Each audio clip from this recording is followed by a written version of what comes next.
Hello there, little one. Welcome to Dream with the Sea, a bedtime story podcast filled with tales from across Southeast Asia. This podcast is brought to you by Supermom, your trusted smart village for modern motherhood. Are you tucked in and ready to dream with the sea tonight? Good. Let's get your body ready for sleep. Start by wiggling your toes, just a little, and then let them rest. Now your fingers. Give them a soft little stretch and let them go still. Let your shoulders sink down, away from your ears, nice and soft. And let your head feel heavy on the pillow, as if the pillow is giving you a gentle hug. Now we are going to take 3 slow breaths together. Breathe in through your nose. 1, 2, 3. And let it out slowly, like a tiny breeze. Again, breathe in. 1, 2, 3. And out, nice and slow. One more time. Breathe in. 1, 2, 3. And breathe out. Lovely. It is now story time. Close your eyes. Get comfortable. And let tonight's story begin. Tonight, we have a story about Pipit, a little bird with a very small song, who learns that being brave does not mean being the loudest. Sometimes it means using your voice when it matters. In a quiet forest, not far from a small village path, there lived a little bird named Pipit.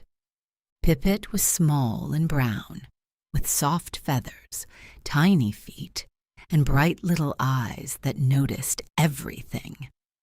She noticed when the rain tree dropped a yellow leaf.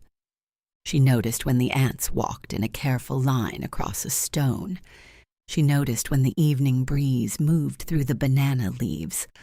But most of all, Pipit noticed sounds. She noticed the river whispering far away. She noticed the cicadas singing as the sky turned orange. She noticed the soft tap of ripe fruit falling onto the forest floor. Plop.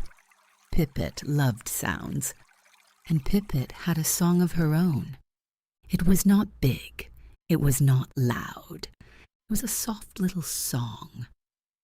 Pipit sang it every morning when the sun touched the leaves. She sang it every evening when the fireflies began to glow. But she only sang when she was alone.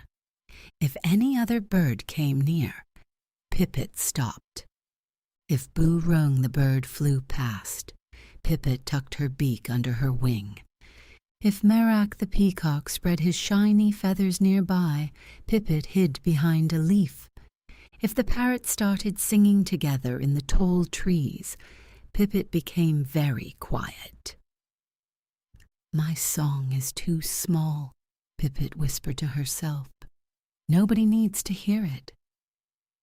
So every evening, when the forest birds gathered near the rain tree to sing, Pipit stayed behind the banana leaves. She listened to the big songs. The parrots sang bright, playful songs. The hornbills called from far above the trees.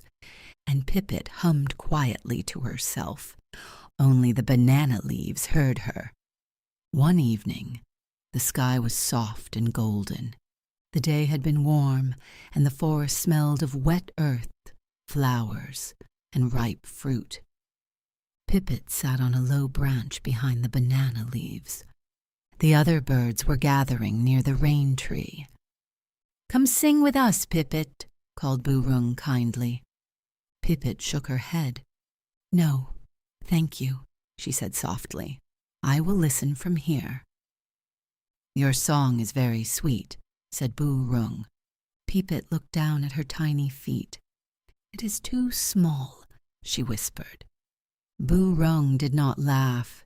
He only tilted his head gently. "A small song can still be a good song," he said, but Pipit was not sure. Just then, from the roots of the rain tree, a tiny voice called out, "Hello." Pipit lifted her head. The voice was very small. "Hello. Is anyone there?" The parrots were singing. The hornbill was calling from the high branch. No one else seemed to hear. Pipit looked through the banana leaves. Under the rain tree, near a little pile of stones, stood a baby gecko. He had wandered away from the wall of the village house and into the forest path. Now he was looking all around with wide, worried eyes. "Hello?" called the baby gecko again. "I cannot find the way home." Pipit's heart gave a tiny jump. She wanted to help, but the rain tree was where all the birds were singing. If she flew there, everyone might look at her. If she spoke, everyone might hear her small voice. So Pipit stayed still. The baby gecko took one little step, then another. He moved farther from the village path. The sky became a little darker. The shadows under the rain tree grew longer. Pipit looked at Boo Roong. Boo Roong was singing with the other birds. He had not heard the baby gecko. Pipit looked back at the banana leaves. She could hide there. She could stay quiet. She could pretend she had not heard. But then the baby gecko called again. This time his voice was even smaller. "I want to go home." Pipit felt something warm and fluttery inside her chest. It was not a big feeling. It was a small, brave feeling. Pipit took one slow breath, then another. Then she hopped to the edge of the branch. "Hello," she called softly. The baby gecko looked up. "Who said that?" "I did," said Pipit. Her voice shook just a little. "I am Pipit." The baby gecko blinked. "I am lost," he said. "I know," said Pipit. "I heard you." "You heard me?" asked the baby gecko. Pipit nodded. "I have very good ears." The baby gecko looked around. "I cannot find the village wall. Everything looks too big from down here." Pipit looked toward the village path. She knew the way. She had flown over it many times. There was the rain tree, then the smooth stone, then the little wooden bridge, then the row of potted plants outside the village house. "I can show you," said Pipit. The baby gecko smiled. "Thank you." Pipit spread her wings, but then she stopped. To guide the baby gecko, she would need to fly out from behind the banana leaves. She would need to call from branch to branch. The other birds might hear her. They might stop singing. They might turn and look. Pipit's wings felt heavy. "My song is small," she whispered to herself. Then she looked at the baby gecko. He was even smaller than she was. He was waiting. Pipit took another breath. She flew to a low branch near the rain tree. "Come this way," she called. Her voice was soft. The baby gecko followed. Step, step, step. Pipit flew to another branch. "Now past the smooth stone," she said. The baby gecko climbed carefully over a root and hurried toward the stone. Then a loud parrot song rang out above them. Pipit froze. One of the parrots had noticed her. "Pipit," called the parrot, "are you singing with us?" All the birds grew a little quieter. Pipit felt many eyes turn toward her.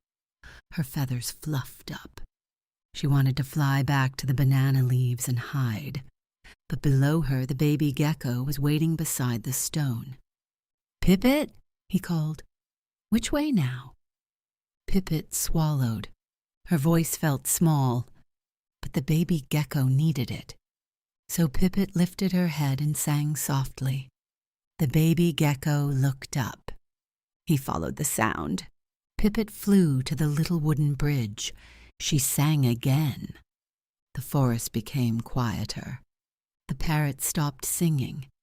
Even Merak folded his feathers and listened.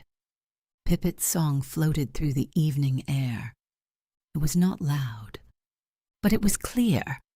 It moved gently between the rain tree, the banana leaves, and the village path. The baby gecko followed it carefully. Across the wooden bridge, past the small puddle, around the potted plants. And there, at last, was the warm wall of the village house. The baby gecko's cousin hurried down from the wall. "There you are. We were looking for you." The baby gecko ran to him. "I got lost," he said, "but Pipit helped me. She sang the way home." "Thank you, Pipit," he said. "Your song brought him back," said the cousin. Pipit looked down at her tiny feet.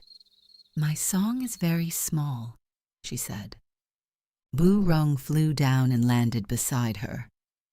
"Yes," said Boo-rung gently. "And it was just the right size for someone who needed it." The other birds nodded. The parrot smiled. Even Merak said, "I heard it from the rain tree. It was soft, but it was brave." Pipit blinked. "Brave?" Boo-rung nodded. "You were scared, but you sang anyway. That is brave." Pipit had always thought brave meant being loud. She thought brave meant standing high in the tallest tree. She thought brave meant having a big voice that everyone could hear. But tonight, she had used her small voice to help someone who was smaller still. Maybe brave could be quiet. Maybe brave could tremble a little.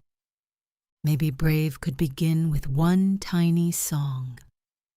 The sky turned deep blue. The first fireflies began to shine near the village path. The forest birds gathered again near the rain tree. This time Boo-rung looked at Pipit. "Will you sing with us tonight?" Pipit looked at the banana leaves. They were still there, soft and green, waiting if she wanted to hide. Then she looked at the village wall, where the baby gecko was safe with Chichak. She took one small breath. Then she hopped onto a branch beside Boo-rung. "I can try," she said. The parrots waited. The hornbill waited. The forest became still. Pipit opened her beak. At first her song came out very softly, then a little stronger, then gentle and clear. The other birds did not laugh. They did not talk over her. They listened. Then, one by one, they joined softly. Boo-rung added a warm little chirp. The parrots softened their bright voices. Even the hornbill called gently from the high branch. Together their song filled the evening forest. Pipit sang with them until the moon rose above the trees. And for the first time she did not feel like her song was too small. She felt like her song had a place.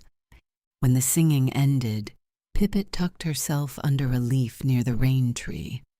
Her body felt warm and tired. Her heart felt light. The baby gecko was home. The forest was calm. And her little song had helped. The moral of tonight's story is this: being brave does not always mean being big or loud. Sometimes being brave means using your small voice when someone needs you.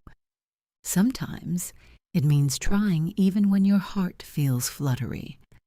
And sometimes the bravest song in the whole forest is the soft one that helps someone find their way home.